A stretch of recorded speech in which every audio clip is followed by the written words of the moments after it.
Komisi 10 DPR RI berencana memanggil Menteri Kebudayaan Fadly Zon untuk memberikan klarifikasi terkait pernyataan kontroversial yang menyebut peristiwa pemerkosaan massal dalam kerusuhan Mei 1998 hanya rumor.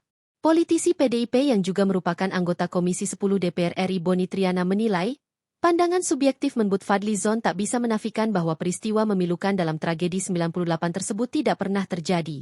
Apa yang menurut Menteri Kebudayaan tidak ada, bukan berarti tak terjadi, kata Boni Triana menanggapi polemik soal insiden pemerkosaan massal 1998, seperti dikutip dari laman resmi DPR RI, Rabu, 18 Juni 2025.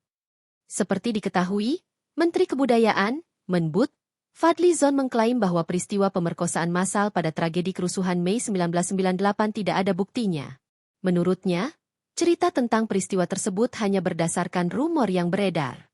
Fadly Zon juga menyebut tim gabungan pencari fakta, TGPF, pernah membantah dan tak bisa membuktikan laporannya yang mengungkap kesaksian dan bukti bahwa para perempuan menjadi target perkosaan. Padahal, laporan TGPF kasus kerusuhan 13 hingga 15 Mei 1998 menemukan adanya tindak kekerasan seksual yang terjadi di Jakarta, Medan, dan Surabaya dalam kerusuhan 1998. Bentuk kekerasan seksual itu dibagi dalam 4 kategori, yakni pemerkosaan, 52 korban, pemerkosaan dengan penganiayaan, 14 orang, penyerangan penganiayaan seksual, 10 orang, dan pelecehan seksual, 9 orang. TGPF juga mengungkap bahwa selain korban-korban perkosaan massal yang terjadi dalam kerusuhan Mei 98, ditemukan pula korban-korban kekerasan seksual yang terjadi sebelum dan setelah kerusuhan. Boni menilai, Fadly Zon sebagai Menteri Kebudayaan yang menggagas proyek penulisan ulang sejarah Indonesia mestinya tidak melanggengkan budaya penyangkalan atas tindak kekerasan, terutama kekerasan seksual pada kaum perempuan Tionghoa dalam kerusuhan rasial pada tahun 1998. Kalau semangat menulis sejarah untuk mempersatukan, mengapa cara berpikirnya parsial dengan mempersoalkan istilah massal atau tidak dalam kekerasan seksual tersebut? Padahal laporan TGPF jelas menyebutkan ada lebih dari 50 korban perkosaan, jelas Boni. Menurut anggota komisi di DPR yang membidangi urusan pendidikan dan kebudayaan ini, karya sejarah akan berguna untuk anak cucu bangsa bukan hanya karena dipenuhi kisah-kisah kepahlawanan yang inspiratif saja. Boni menyebut, pengalaman kolektif yang pedih dalam sejarah masa lalu bangsa juga dapat menjadi pembelajaran. Tanpa terkecuali untuk penyelenggara negara di masa kini dan masa depan, tegas legislator dari Dapil Banten 1 itu. Boni mengingatkan, penyangkalan terhadap peristiwa kelam pada kerusuhan Mei 1998 hanya akan menambah luka batin para korban dan keluarganya, serta masyarakat yang terlibat dalam tragedi berdarah era reformasi. Terlebih sampai disebut sebagai rumor yang tak ada buktinya.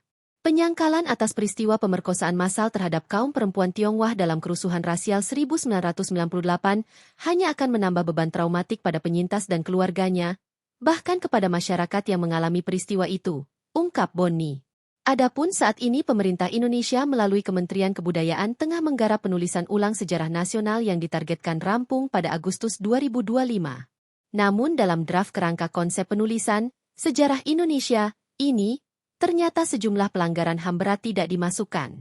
Beberapa pelanggaran HAM yang dihilangkan dalam proyek penulisan ulang sejarah itu diantaranya seperti soal pemerkosaan perempuan Tionghoa dalam peristiwa Mei 1998, penembakan misterius, Petrus, penghilangan paksa aktivis 1997 hingga 1998, tragedi Trisakti dan Semanggi 1 dan 2, serta kasus-kasus pelanggaran HAM di Aceh dan Papua.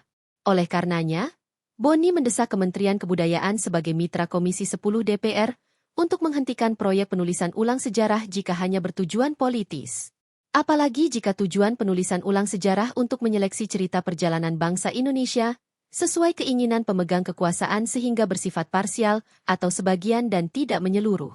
Jangan lakukan penulisan sejarah melalui pendekatan kekuasaan yang bersifat selektif dan parsial atas pertimbangan-pertimbangan politis.